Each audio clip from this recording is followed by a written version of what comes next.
नमस्ते दोस्तों, मेरा नाम अनिल सक्सेना है। आज हम एक और खूबसूरत वीडियो लेकर आपके सामने आए हैं। आशा है आपको आनंद आएगा। आज हम डिस्कस करने वाले हैं ड्रीम्स के बारे में, सपनों के बारे में। सपने क्या होते हैं, क्यों आते हैं और वो क्या हमसे कहना चाहते हैं। इससे पहले कि चर्चा की शुरुआत करें, मेरा निवेदन है कि आप मेरे इस वीडियो को लाइक और चैनल को सब्सक्राइब अवश्य कर दें। चलिए चर्चा की शुरुआत करते हैं। दोस्तों, ड्रीम समझने से पहले हम माइंड के बारे में समझते हैं ब्रीफली, क्योंकि माइंड के अंदर ही ड्रीम आते हैं। करीब 400 साल पहले ऑस्ट्रिया के एक बहुत famous psychiatrist and psycho analyst हुआ करते थे, सिगमंड फ्राइड के नाम से। उन्होंने माइंड को बड़ी खूबसूरती से डिफाइन किया है।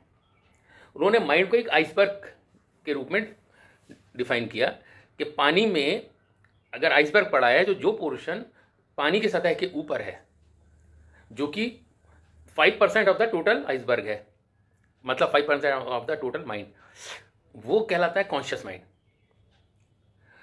पानी के अंदर का वो पोर्शन जो हमें दिखता है वो है सबकॉन्शियस माइंड, और पानी के अंदर का वो हिस्सा आइसबर्ग का जो हमें दिखता भी नहीं है वो अनकॉन्शियस माइंड होता है। कॉन्शियस माइंड वो होता है जो हम जागृत अवस्था में जो भी एक्टिविटी करते हैं तो हम कॉन्शियस माइंड का यूज़ करते हैं। जैसे आप इस समय वीडियो को देख रहे हैं, कॉन्शियस माइंड के थ्रू देख रहे हैं।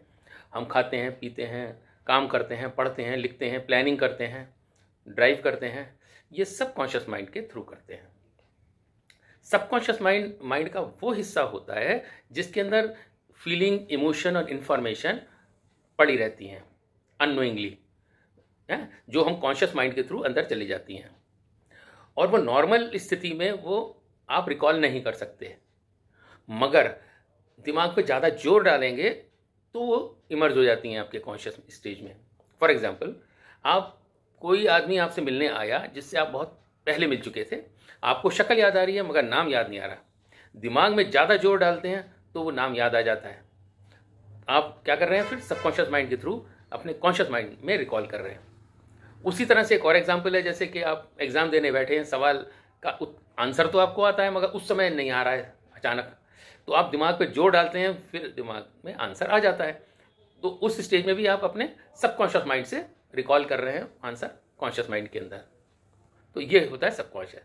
अनकॉन्शियस माइंड वो माइंड का पोर्शन होता है जिसके अंदर हमारी पेनफुल मेमोरी पड़ी रहती हैं, और मेजरली चाइल्डहुड मेमोरीज होती हैं। अर्ली ग्रोइंग स्टेज की जो मेमोरी होती हैं पेनफुल, वो पड़ी होती हैं, जिसे कहते हैं ट्रैप्ड इमोशंस पड़े हैं, ट्रैप्ड मेमोरीज हैं। वो ऐसा ब्लैक होल है कि जो नॉर्मल अवस्था में आप उस इंफॉर्मेशन को रिकॉल नहीं कर सकते। आपको साइको एनालिसिस टूल्स चाहिए उनको निकालने के लिए।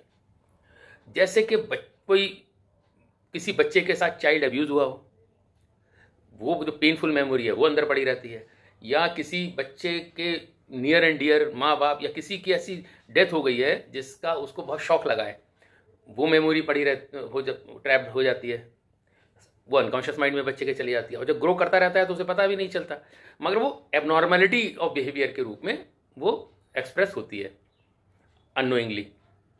ऐसी बहुत सारी पेनफुल मेमोरीज होती हैं चाइल्ड ग्रोइंग स्टेज में जो उसके अंदर पड़ी रहती हैं।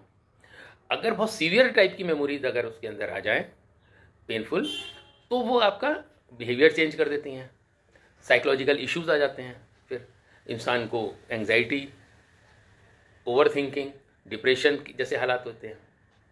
तो उनको निकालना जरूरी होता है। अगर आपको डिप्रेशन ट्रीट करना है तो एक तो मेडिसिन होती है कि मेडिसिन दिया आपने, उसको दवा दिया इमोशंस को, मगर अगर उसको जड़ से निकालना है तो आपको उनको जो ट्रैप्ड पेनफुल मेमोरीज हैं, उन इमोशंस हैं, उनको आपको रिलीज करना पड़ेगा। सिगमंड फ्राइड वही करता था। वो क्या करता था, जब भी उसके पास कोई पेशेंट आता था तो वो उसके ड्रीम सुनता था, क्योंकि उसके अनुसार जो भी ट्रैप्ड मेमोरी है वो ड्रीम के रूप में आती है किसी न किसी रूप में, और वो एक्सप्रेस होती है नींद में इंसान को। तो ट्रीटमेंट का उसका बेसिस होता था ड्रीम एनालिसिस। तो वो ड्रीम सुनता था, फिर उससे वो जजमेंट करता था कि इसको क्या दवा चाहिए, क्या नहीं चाहिए, क्या ट्रीटमेंट चाहिए, और कितनी सीरियस प्रॉब्लम है। उसने अपनी लाइफ में करीब 10,000 पेशेंट्स के ड्रीम्स सुन के उनको ट्रीट किया। उसकी एक बड़ी फेमस बुक भी थी, the interpretation of the dream, जिसमें उसने अपने लाइफ में जो लोगों पेशेंट्स के ड्रीम के अनुभव थे उनको उसने समराइज करा उस बुक के अंदर।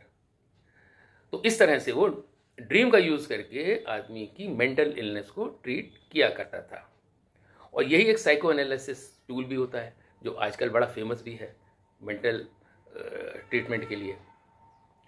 I hope you have enjoyed this video. Thank you very much for watching me. Bye bye. Good day.